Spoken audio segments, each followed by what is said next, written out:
Hello, everyone. Welcome to the 100% Realistic Performance League, and it is season 3. And I was just had a bit of a quick old look and see what was going on with the 100%ers, Alex, knowing that I'm actually racing it this time, which is absolutely fantastic. But I got to say, it's been very popular this season. It really has indeed. What have you made from the sidelines, and what have you really thought about the season as a whole? It's been really enjoyable, to be fair. I think most of the grid's been pretty well matched up, and it's been absolutely pretty epic racing. Well, every round pretty much. I've been really enjoying commentating on it, although it is a bit long. But no, as you can tell by my voice at the end of the season, it starts getting a bit it starts getting a bit wary, even at the beginning of the race. But no, it's been absolutely fantastic racing. I think overall this season, and I think it just yeah, like I said. Good to. I think we had a good match up in terms of the whole grid, in terms of the drivers throughout the field, but and a very scary Ginger Age on the field as well. So that was scary enough for most drivers and me and so in commentary. But yeah, overall, I think yeah, I think everyone's done a fantastic job this season in terms of the driving. Everyone's done a brilliant effort, and yeah, put on 22 rounds of absolute epic action. It certainly was, and I don't want to put too many like personal opinions in this showpiece tonight because, of course, this is meant to be a season review. But however, there is one thing that I said in gold actually a couple of times after the races in 100%, is I respect the drivers from gold, silver, and bronze a lot more. I respect them anyway, but I respect them a lot more now being on the track because. I can hang with a couple for about what 4 or 5 laps, but it's their consistency that absolutely just ruins me. You've said that probably over the course of the seasons and stuff, really, haven't you, Alex? Where I seem to be okay at the beginning, then I just drop back. But I know you've been racing with gold for a very long time. You've had, of course, you've dabbled in a couple of other disciplines within ALR. But do you agree with my assessment there? Just how incredible these drivers are, just how incredibly quick they get throughout the race. Yeah, I think I said, well, almost said that pretty much every season. To be fair, everyone's just improving week on week and season on season, race on race sort of thing. It's been absolutely brilliant to watch as we since we started ALR. I think as well, it's come on leaps and bounds in terms of not just obviously the league itself, but the quality of the racing as we've seen. Well, we've seen this season from 100%. We've seen in gold, silver, and bronze as well, like you said. So it's yeah, I think as I always like to say, and I'll probably say it in every single review, as I say every season, consistency is key, and that's what wins you championships, wins you big points as well. So yeah, it's just where it all comes from, and I think like you said, that improving on that, especially for 100%, I think it has improved certain races disciplines as well in 50% racing as well. So you see that in their racing in the 50% leagues in whichever division it is, but yeah, it's sort of improved everyone's sort of driving abilities and aspects throughout other divisions as well. Dare I say, am I the expert in this season review, Alex? Since I did race 22 times in the season, or do I still refer to you as the expert? I think I should really, as of course you are a man who has started over 138 races now, not just in gold alone. So yeah, maybe I should just stick to the play-by-play for now, shouldn't I? So as we're just watching this event at the moment, then overall the season, it's been very difficult for me to kind of gauge about what's been going on. Really, I've been so focused on myself and trying to get McLaren for the constructors, and by the end of this season review, you'll also realise that I only scored about 10% of McLaren's points, but that is not down to me. I'm sure of it. I am much better skilled than what my point suggests. It's serious mushroom setups, I swear it is. Of course, I'm joking about that, as you probably said at the beginning of the season as well, Alex, where I was on default setup and it really went bad. But nevertheless, then I don't want to ask you about who was impressed you the most and things like that, because we're going to see a lot of the awards for this season as well. But one thing that we will touch upon is the duration of the actual seasons, then, because 24 rounds for gold, silver, and bronze, 22 rounds for the 100%, and bearing in mind that 100% means 100% race distance of actual Formula One as well. That is absolutely redonkulous there. Alex, what do you make of these long seasons then, and especially for 100%, because as you mentioned then, it was very tiresome as a commentator And I would say it's very tiresome as a driver as well towards the end, especially especially where I was getting so depressed about how being slow I was.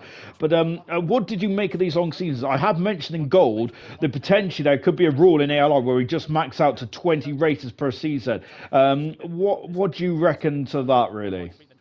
Yeah, sounds good that. But no, I think obviously, like I said, this season for all divisions has been a long one for everybody involved. So, well, it proves even more credit to the drivers that have managed to stick it out and those who've been battling all the way through, like just like yourself, of course. As we had a preview of the standings, there you are down there somewhere, P11. So yeah, of course, this is obviously after the first round in Australia. Of course, we missed the first two official tracks of the season, but starting a bit later than the other divisions. But yeah, so this is where we sort of picked up then from Australia. Then when we saw obviously who was going to be starting off the season and whereabouts. Then really to set the standard then for the beginning of the season as well. But no, like you said, I think it was like over a long season. It's an opportunity, obviously, to develop yourself and obviously get better, and then maybe bring that back later on in the season as we go on to the first award. Then, of course, which you're not involved in most improved. Oh dear, Farf's involved in it. But it must be a typo or mistake somewhere there. But never mind. Yeah, so yeah, I think overall a long season can be good. It can have its challenges as well. Then, but there we go. This is a fantastic clip then of Farf getting disqualified when he did win Abu Dhabi. Best part of the season for me. Was classified as a win for Farf then, but not sure what happened there. But yeah, I think a long season can be good, or it can be challenging at the same time. It can be a plus or a minus, I suppose you could say. Yeah, I'm kind of on the fence of you on this one because I must admit I've quite enjoyed a lot of the races this season. I say quite, I've enjoyed a lot of the races this season. Well, that one I didn't enjoy, Emilia Romagna, I think it was. That is probably the worst race I've ever participated in. I couldn't stop spinning it at the Variante Alta for some reason. I don't know what was going on. To be fair. I mean, good company then. Across the line. And then we got Camaro as well, who also got the most improved there. And I agree with that, not only in 100%, but also in silver as well. I'm sorry, guys, I keep talking about silver as well, bronze, silver, and gold. But Camaro has been superb this season. So let's just stick with bronze, shall we? Not bronze, 100%. Of course, Camaro has done an absolutely mega job there. Of course, it's got a podium this season, and of course, it did get driver of the day as well, which was pretty fine stuff indeed there for Camaro racing. So absolutely deserved for most improved there. Of course, Jinner was second. And Jinner, of course, I've never, ever disagreed about Jinner's one-lap pace. He is probably the quickest one-lap specialists in ALR, along with Key, and possibly I'll even throw in there Menace now, and also Toy Coin up there as well, and also not forgetting ATM Mortal. Goodness gracious me, we've got a load of good one-lap specialists, haven't we? But Jenner has been superb this season, and I think in terms of pole position, 100% this season alone, he's had 3 pole positions there. And remember that the Mercedes, they're not even cars, are they? In 100%, they are of course all down performance-wise. In terms of, I think Mercedes are like the 4th or 5th quickest car in 100%. So really good stuff indeed. I swear McLaren was the 11th fastest car in 100%, but never mind. Only when you're in it. Yeah. Well, you did turn down my request to get in the 2020 Mercedes, sadly. And not forgetting Farf as well. Jokes aside, I think that Farf has been quite open about, he's not enjoyed 100%, but fair play to Farf to sticking at it. And when Farf is like on song on his day, like he was in Abu Dhabi, he came from near the back of the field in absolutely superb driving indeed from Farf there. And I think that possibly if I think that run may have come too little too late, and he would have possibly may have won this award potentially. Maybe, not sure to be fair. But Farf, he did win Abu Dhabi, albeit I do agree with the game. He did deserve to get disqualified, in my opinion there. But overall, those 3 are absolutely fantastic indeed, aren't they? So Alex, final words on most improved for yourself. And what do you those 3 candidates? And what was What made impress you the most about those 3 candidates this year compared to last?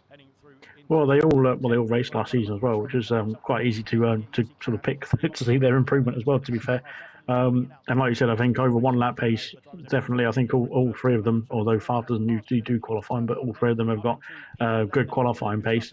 and then it's just converting that into the races, which I think we've seen a lot more of from all three of them in this season as well. So and also in their respective divisions as well. So I think I think it's useful for them to hopefully take to their other races as well, and obviously they've done a fantastic job, all three of them this season, in 100%. That is. You would argue that I probably didn't do qualifying either, but I have to admit I was just really bad at qualifying. I couldn't get. I got to say, actually, in terms of qualifying, I also believe that I just kept getting really nervous before qualifying. I'm not sure about you, Alex, but I always did. Either did a decent lap and then usually like bottle it towards the end. And I don't know about yourself, Alex. I know that in the Golden you've. I think you may have gotten to Q3 once or twice this season, but qualifying is such a unique challenge as well. I'm absolutely impressed with, as we said, the likes of Gino. Then, of course, been on pole position a few times this season. It's absolutely an incredible trait. Then, I think the most pole positions this season was actually set by Young Lights. I think it was, wasn't it? With always that Kiki. My eyes are going really bad. I've got our stats in front of us, but I must admit I need to go to Specsavers now. I've turned 35 this year, and I'm going to have to lean very much forward then. I think it is Kiki with 4 pole positions there. Really good stuff indeed then. There's me going on a tangent again, Alex, about qualifying now. Goodness gracious me. We was meant to be talking about most improved, right, wouldn't we? Shocking stuff indeed. But as we just roll on in this review then, I must say that we was talking about how popular 100% have been this year, and it just shows by the YouTube views as well, because I'm not a man who looks at YouTube views. Actually, that's a lie. I love them, and I must say that sometimes, and maybe even once or twice, usually gold is the top one for most views on YouTube. But that's probably because of it is the top tier in ALR. But 100%, Alex, as I mentioned, it was a big plus point. We had a lot more views on 100% this year. Is it because of your beautiful voice, Alex?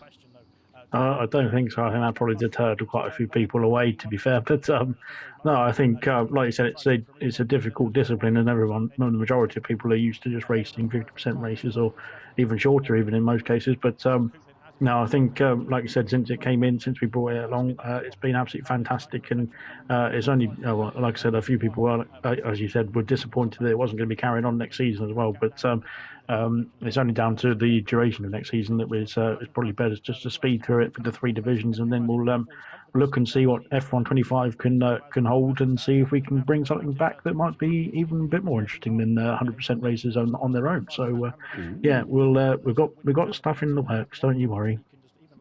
That's exciting, isn't it? Do you reckon that'll be F2, Alex, or am I peaking a bit too soon? No comment. Okay.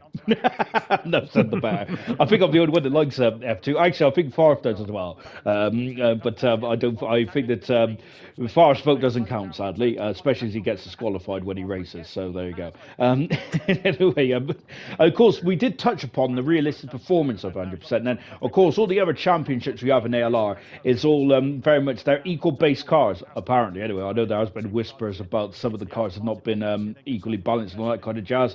I must admit, I don't listen to much waffle on the old interweb, but it did catch my eye when some of the drivers mentioned it as well. Anyway, but that's a different story for a different day. We do love a bit of controversy, don't we? But in terms of the realistic performance, then, Alex, how did you feel that some drivers probably outperformed their car, really, didn't they, on certain instances as well? So we've got the standings come up there as well, and Equals has taken a very early lead at the moment. Then you see, I'm trying to build up to a great crescendo here of what drivers doing what in this championship. But before we get into the drivers and individual performances, then Alex, how difficult was it then to talk about the car's performance overall? Then, of course, with them being on such different levels. Well, that's the whole point, is that we try and balance out the grid as much as we can on terms of the car performance versus the driver's abilities as well. So, yeah, as you can see here, through the likes of Equaz and Coupe, obviously Aston Martins of Gordo and R2B at the time, Vessia and Farf then doing very well then in their respective cars as well. So it's as we go on to the most consistent, of course, which again you're not involved in. That's what's going on here. Credit to Mumford. But yeah, It is. It's well, like you said, I think it depends on the driver's pace overall, how well they can do compared to the car itself. But yeah, I think a lot of drivers, like you said, have outperformed their cars overall. They certainly are. And let's go on to the most consistent, wasn't it? It was indeed. I am paying attention. I swear. Mumford, they're a great season as well for Mumford. They're very much hitting the podium. And remember, he's in a Haas as well. And then there's Cirrus Musham, then who did a very good job in the McLaren, carrying that other ginger guy as well to I think fifth in the constructors in the end, which I'm the only person that probably cares about it. Cirrus Musham now, and it doesn't matter what discipline he's in, he's so good. Mumford's been really good as well this season in silver, which you'll be able to see that in the season review for silver. And then, of course, the man who won the most consistent is Coop. Then, of course, I think that did Williams win the constructors this year, Alex? I can't remember. That's the problem when I'm not commentating. I'm so focused on myself that I don't actually know who's won the constructors. Shocking stuff indeed. All I know is that McLaren didn't win it, so that's all that matters. But Coop, I think the Coop as well. It showed Coop when he drives in gold. Then certainly very much. I think towards the end of the season, very much elevated himself. But then in 100%, I think he was very much at one with that Williams. And that Williams, I think, correct me if I'm wrong, Alex, is the 8th fastest car in the realistic performance. Am I right in saying that? Ninth, I believe. Oh my goodness me! I apologise, Coop. I've sold you short. Absolutely fantastic, and well, most consistent in the ninth fastest car. And to be honest, that makes me feel even more depressed now because I think that Coop was just sat behind me, and I think it was Qatar for so long on hard tyres, and I thought I was doing a really good job, and then all of a sudden I realised what tyre strategy he was on, so that really broke me as well. And not only that, I thought he was in the 8th fastest car. So there we go. Goodness me, Alex, I'm going to be honest, I don't think I'm going to race again. Again, this has opened my eyes. So it's, but absolutely most consistent in 100% as well. Remember that a lot of the Grand Prix was over 40 laps or more. What's it called? Spa was like 44 laps. We had Melbourne in Australia, which is 58 laps. Of course, double the length of standard Grand Prix racing in ALR. A lot more focus as well, which I lacked focus in the second to last race. I think I ended up getting about 48 seconds of penalties, but I do not blame myself. That is a problem with the car. But most consistent in 100% races, Alex. I think all those three, it deserves a round of applause, don't they? Oh, 100%. Yeah, I mean, like I said, it's what you said already, but it's tough on the drivers. Like you said, it was tough on the comms as well, especially. But no, it's tough on the drivers doing 100% racing. I've done lots of 100% racing before in my past in league racing as well. But yeah, you need to have that consistency and that concentration as well then for the whole race. And like I said, any mistakes can happen if you lose consistency or concentration as well. And those three, Alex, powered through pretty much every race really well, every race that they took part in at least anyway, and brought home some good results and some good points as well. Then, and obviously, Coop didn't win the constructors. Unfortunately, Williams there was with P2, I think, in the end with Aston Martin winning the title this season. But yeah, Coop and Equaz are like two very consistent drivers anyway. In their own right, in any division that is, not just in 100% racing. But I think if you can have that consistency, then it really improves your results, your performances in 100% racing even more. Shameful behaviour, isn't it? Someone should have done their research before starting this, shouldn't they? Anyway, let's move on to something a bit more a bit more less challenging for me, shall we say? We was talking about the there's the standings coming up again then, and you can see that Equals is leading at the moment with R2B in second, and I think that's Gordo in third position then, and of course the Aston Martin team as a pair were really good. We did have a driver swap, didn't we? About halfway through the season, ish or thereabouts, between R2 and Vester. I think they both swapped teams, and of course R2 went to the Alpine team, and then Vester went to the Aston Martin team as well. Alex, of course, you're the main man for 100% then. How difficult is it to match drivers to each respective cars then? Or is there an exact science behind it? Or do you feel that it's more about actually this driver might... Well, before we come to that, let's go on to best performance, shall we? And of course, the best performance is the performance of the individual Grand Grand Prix then, and of course, we've got Hungry Styles up first in the Red Bull. Hungry Styles then, he's done really well in bronze then. I think he struggled a bit in 100%, but hats off to Hungry Styles, because I don't think Hungry Styles has had many, if any, DNFs at all. And this race in Japan, not Japan, Hungary, goodness me, I've just come over for work. In Hungary was absolutely sublime stuff indeed there for Hungry Stars. One of, I think that if I was voting for one of the drivers of the season, it would have been Stars, just because of the lack of DNFs and in a car which sometimes was not very compliant. Vestier, as we mentioned, did make that mid-season swap there, and of course a brilliant performance indeed then for Vestier then, and I feel that Vestier's got a big season ahead of him next season, maybe not in 100% terms, but certainly I think in terms of the his championship credentials. Here we are in the Emilia-Romagna Grand Prix, which sadly that keeps coming back to haunt me. The worst day of my life that was. And then of course the winner is my esteemed colleague Serious Mushroom. Then I would argue that that's probably a fix there, Alex, because I must say that somehow Mushroom outperformed me, which is absolutely shameful stuff indeed. And that was at the British Grand Prix. I joke about that. Serious Mushroom, of course, ever present in ALR, and of course a big member of the ALR family, really, since making his debut back in season 1 of Silver. Best performance then, Alex, of course, in those individual races, 3 very incredible performances there. And I must say, when I was doing the voting, it was very difficult to pick one, because all those performances had some individual absolutely outstanding performance. I couldn't think of the word then, Alex, but all 3 of them were superb. Yeah, no, like I said, it's not just about obviously the top guys having the best races as well. And there's quite a few races in there throughout the season, that is, as well. But the challengers, I suppose you could say, were battling then for big points and podiums even, as well, as we saw with Mushroom almost getting that podium in Silverstone as well. So no, it's been a pleasure to watch, and like I said, of course, Mushroom does always outshine you, and maybe he's giving you the wrong setup and making sure he keeps the good one before you start the race. But no, I think like I said, Styles of course has had a difficult season as well, especially, but they did a very good job then in Hungary as well. And of course, I can't remember who was second now, sorry. But R2B, of course, yes. But R2B, I said, it's been challenging for most races, and especially in the Aston Martin in the first half of the season. And of course, Mushroom has been ever present. So well, apart from one, but we'll let him off. And yes, and the other McLaren was also ever present, but doesn't matter anymore. So yeah, we'll forget about him. Sorry, Sean. But no, I think like I said, there's been some fantastic performances in this season, especially. Obviously, I think every season there's been some outstanding candidates for in every category, in every race as well. Pretty much, you could pick one for a best performance from each race, sort of thing, maybe even more than one. And I think that's the same this season as well for 100%, especially. It's been, like I said, it's been absolutely brilliant. Every race, I know there's been some challenges, different tracks or different challenges as well, obviously. But yeah, I think it's been absolutely brilliant then to see some fantastic results from all drivers throughout the field as well.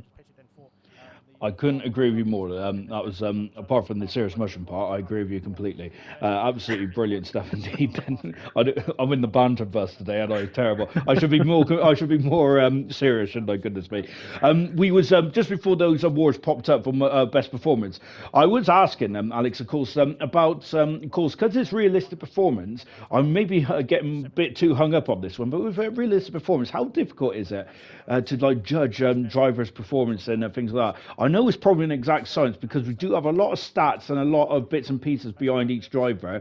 And but what do you, as a grid as a whole, then, how difficult is it to throw drivers into which seat? Because of course, unlike the real championships, it's randomised. But this one, you can't do that, can you?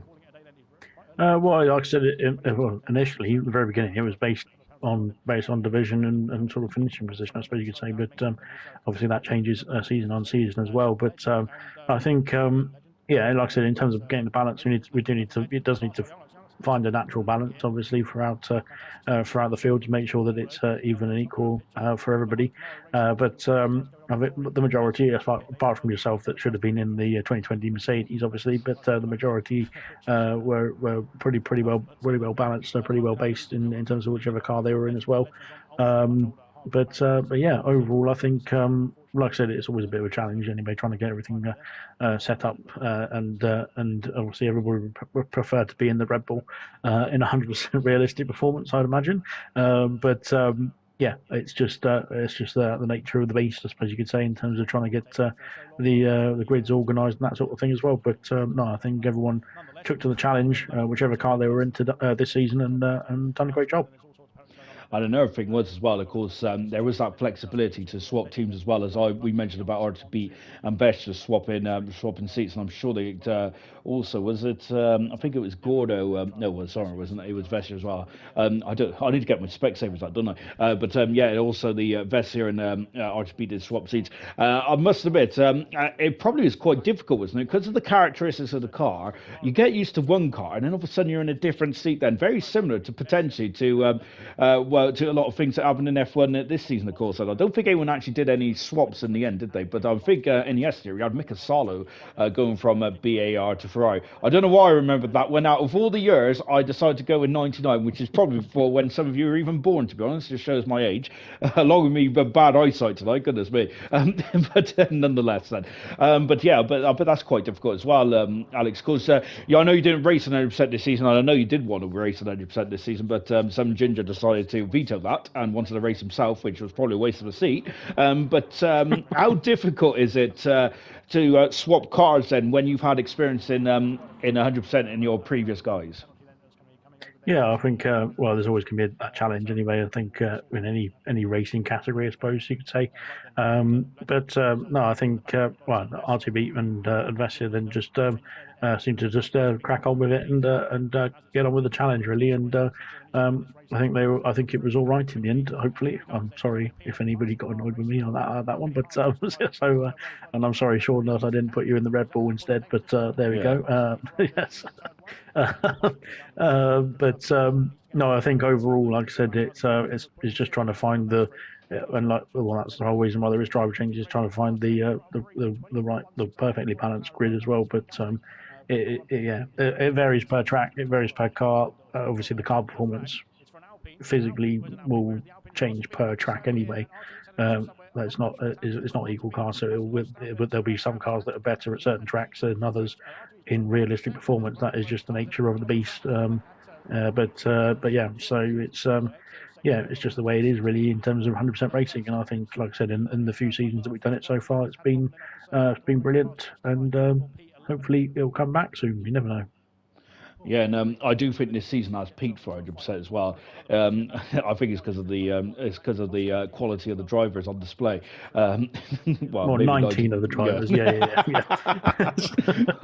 Ouch. But to be honest, though, I also heard about the fact is that some cars may be worse on other circuit than some circuits than others. And I must say that even though I've rated all the races this season, that's only the first time I've heard that. So I reckon that's my actual excuse now, is that the McLaren only worked for 4 races, and those are the 4 races I scored points in. So that is my excuse, and I'm sticking with it. But as I want to talk about the lack of retirements now, if we could, Alex, because I've 22 race season, and no one has gone above the double figures in terms of retirements. And I must say, hats off to everyone for there was not many pitting and quitting then. I must admit, it does irk me sometimes, especially at the beginning of the race. I know that it irks some of the admins as well. But in 100%, as a whole, the lack of retirements has been pretty sublime as well. And especially going on for races like they were 90 minutes long. Some of them were probably much longer than that. I think the Singapore was a bit of a brutal one as well. Of course, Singapore, luckily, it's not as long as it used to be because they've taken out 4 corners. So I think, my goodness me, I was blessed on that day. But lack of retirement retirements this season was pretty phenomenal as well. Then, as you can see, then Equals then is now leading from R to beat. Then, of course, with Gordo, who's our former champion last season. We're going to talk about Gordo in just a few moments' time, actually, because we need to talk about Gordo, the former champion, coming in here as one of the championship favourites. Then, but Equals then pretty much on form. When the Aston Martin team are leading the way at the moment, the Williams team in second, and the Alpine team in third position. Then it is getting very tight in the constructors as well. I must say, then it just shows how tight the drivers are as well, and also the very good equal pairing as well. It's been a pretty phenomenal stuff indeed. Then before we talk about Equals, before we talk about lack of retirements, we're going to talk about the best overtake of the season. Then, and I must say, Alex, then we have got a couple of good candidates in here. One of them is Lucas Percy. By the way, I know that I'm in here, that's why. So it's Lucas Percy then is the first up for overtake. To be honest, I must say that overtaking, I was quite scared about overtaking, and you see I was very timid, especially in the opening couple of races. Then Percy on the outside until the new profiled turn 13 in Australia. That was pretty phenomenal there from Lucas Percy. Of course, Percy a champion of his own right as well. Here comes Farf, who never shies from an overtake. Goodness me, I think I was behind him on some occasions and I was clenched and I wasn't even involved. My goodness me. But Farf, as we mentioned then, of course, was already up for a candidate for an award earlier on then, and now we're into Japan then. And of course, this is not really an overtaking opportunity for Farf, but Farf throws caution to the wind, doesn't care about tradition, doesn't he, in Formula One, and a beautiful overtake into the S's there as well. So pretty phenomenal stuff indeed. And finally, I've got an award then, and I'm so happy I've even been nominated as well. I'm going to be honest, I think it's more everyone just feeling sorry for me, to be honest, wasn't they, really? But I do look quite dashing there, don't I? Fantastic hairline. But I would talk you through it, Alex, but I must admit I was so excited to even still be on the track at this point. I can't really remember, but I do know that I had very fresh tyres, so that is one of the reasons why I overtook at that point anyway then. But overtakes as a whole then, Alex, it is very difficult to do, and I must say that I'm surprised that we don't get as many incidents as, don't get many incidents of overtaking at all, because you've got to put trust in yourself and the other driver as well, and sometimes even multiple drivers as well. We've had a couple of 3-4 abreast going down into some certain corners over the season, but overtaking is certainly an art, isn't it? Oh, definitely, yeah. And I think, as I was saying, everybody's improved in their consistency in their racing as well, but they've also improved in, I think, wheel to wheel for the majority of the field as well. It's been brilliant to watch as well, because it creates more and better battles as well to watch and to spectate, of course. And unfortunately, not for Vintage, who's having a bit of a problem there. Unfortunately for Vintage, who's our star subscriber. So credit to Vintage there as well. I think the overtaking situation, I think in terms of just wheel to wheel sort of combat, I suppose you'd call it. It's been absolutely epic to watch this season, because a lot of it has been absolutely brilliant, and there's been some fantastic, not just in 100%, but in other divisions as well. There's been some fantastic battles and some fantastic overtakes throughout the season as well. Unfortunately, we don't think we caught all of them on stream, but otherwise the best overtaker war would be going on for about another 5 hours or so from here. But no, it's been absolutely epic stuff. And like I said, again, it's down to drivers' improvement, that they can make sure they do it cleanly, battle cleanly, and hopefully it continues that way as well, because they've all done a good job in this season overall. Certainly have, and from experience, of course this is a review, we need to get on with it, don't we? Because we've only got 10 minutes left, Alex. I haven't even touched on anything that we need to touch on, but overtaking is so difficult, and I must say I was too scared to do it. There was one race in particular, Alex, I'm not sure if you caught it on stream, but I was stuck behind, I think it was Sick as Much for a very long time. I got past it, but then I didn't understand why he kept getting past me, and I realised after the race that it's also about ERS management as well, which it took me far too long to understand that. This is why I'm not a racing driver, ladies and gentlemen, because I didn't understand any of that. But very interesting indeed then, just to see how the drivers manage all that kind of stuff. But before he's interrupted by that Best Overtake Award, and congratulations to Ginger Rage, absolutely phenomenal. And we was talking about the lack of retirements in this season as a whole. I am absolutely I'm absolutely amazed by how drivers just keep going, especially in such long races. The closer we're going to get to endurance, I know we're not, it's not touching Le Mans by any stretch of the imagination, but like 90 minutes every Wednesday, it's a grueling schedule, not just for the commentator, for the drivers as well. Sadly, the commentator can't decide to up and leave. And I know, must admit, I have thought about it a couple of times, Alex, especially when my stomach's rumbling. But for the drivers this season, lack of retirements. I think we've only had 9 from one driver at the most. The rest of them have all been very much 6 and below. It's incredible, isn't it? Yeah, I think, well, I have to say a massive thank you even to yourself, who, well, I'm surprised that you haven't DNF'd in 22 races out of 22, to be fair, knowing your, your usual racing style. But no, I think it's been absolutely brilliant from the whole grid as well. Like I said, well, I think credit to everybody who's been racing in 100% races this season. And even reserves as well. Everyone's just put in a shift, and it's been absolutely brilliant because it helps for commentary wise in terms of actually having people to commentate on, and like I said, it's just it creates more of a spectacle and more enjoyment of the whole race as well for people watching as well. So I think I have only good things to say about everybody who's just soldiered on in races, even if it's been difficult races as well. And again, you never know, especially in 100% racing. If there's a safety car or something like that, you can be brought back in, and you could be almost a lap down, and you can still get yourself back into the race and maybe get some good results as well. So it's never over until it's over, sort of thing. So no, I think yeah, absolutely massive thank you. Obviously, I said this in the reviews and stuff like that as well, but massive thank you to everybody who's been committed to the season and obviously committed in every race as well that they've been taking part in. It's absolutely superhuman sometimes to keep going, especially in some of the difficult times. Then we're going to go for driver of the season. Then up next, and of course, Gordo, last season's world champion, was I think my favourite going into this one, to be honest, because Gordo is absolutely incredible consistency wise. He just never puts a wheel wrong. Gordo doesn't, and even if he does, well, I say never, but then when he does, he always throws us a strategy curveball. I've seen a lot of that in Silver as well. It comes across the line in Japan there to take a Grand Prix win very early on in the season, and Aston Martin did look like the cream of the crop, didn't they, in the opening stage of 100%? As I always used to remember moaning to Cirrus Mushroom and everyone else in my party, that I was like, Gordo's won again. R2B, what a great start to the season for R2B then, with 6 Grand Prix wins in total this season. Of course, 8 podiums as well, and I think that R2B did not have a single retirement, I don't believe, if as I just lean forward.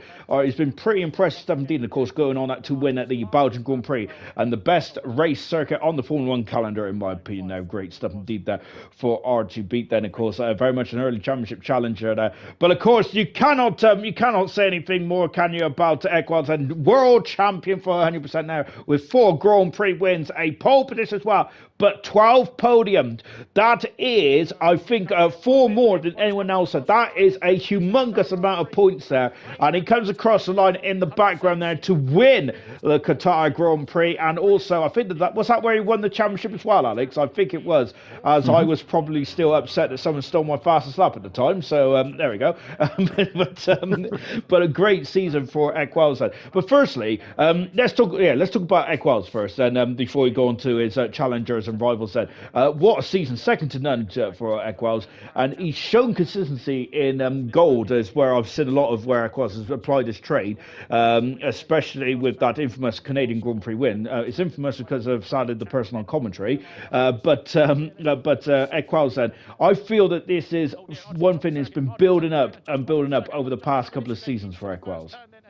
Yeah, I definitely think so. First of all, credit to the top 3. I think R2B and Gordo have both done a fantastic job this season. Unfortunately, Gordo not able to reclaim or retain his crown, but still P2 in the overall standings in the end there. But Equaz has been absolutely brilliant, and now he's got the full collection of his of trophies, I think, as well now, after various other trophies in previous seasons as well. So he's now got the whole set in terms of all gold, silver, and bronze trophies as well coming his way.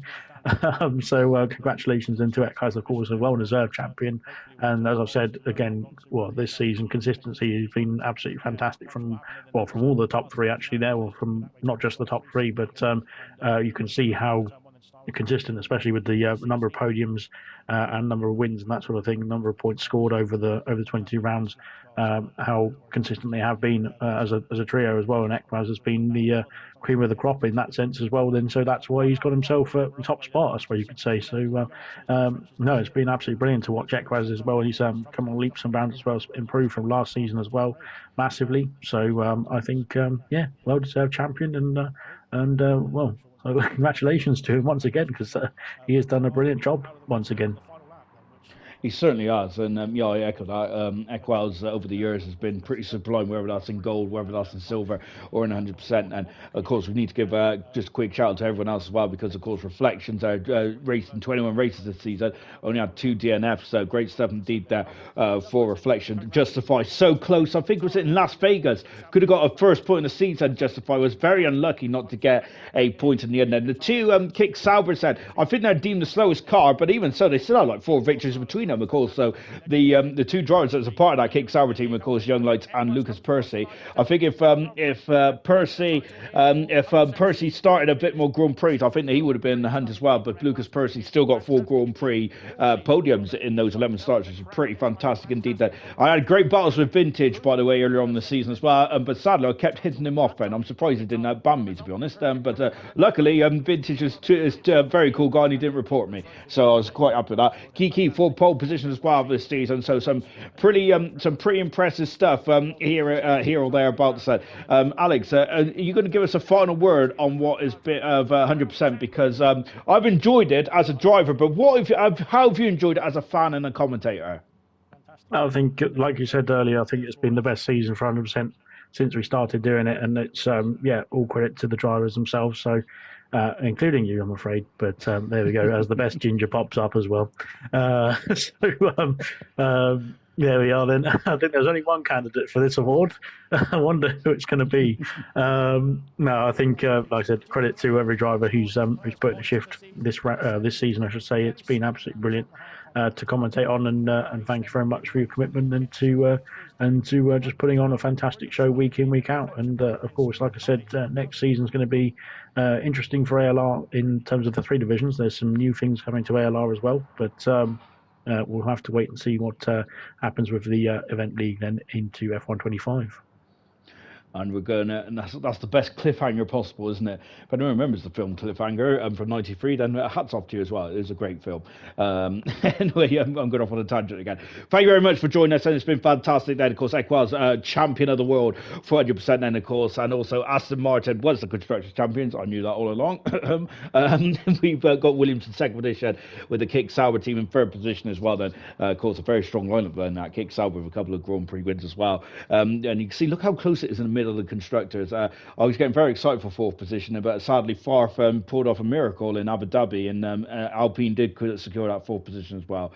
Thank you very much. As Alex said, then it's been a superb season, and I can't wait for season 12 of ALR starting on the 12th of January. But do not go anywhere, because there is still, of course, more action to come over the Christmas period. Goodbye.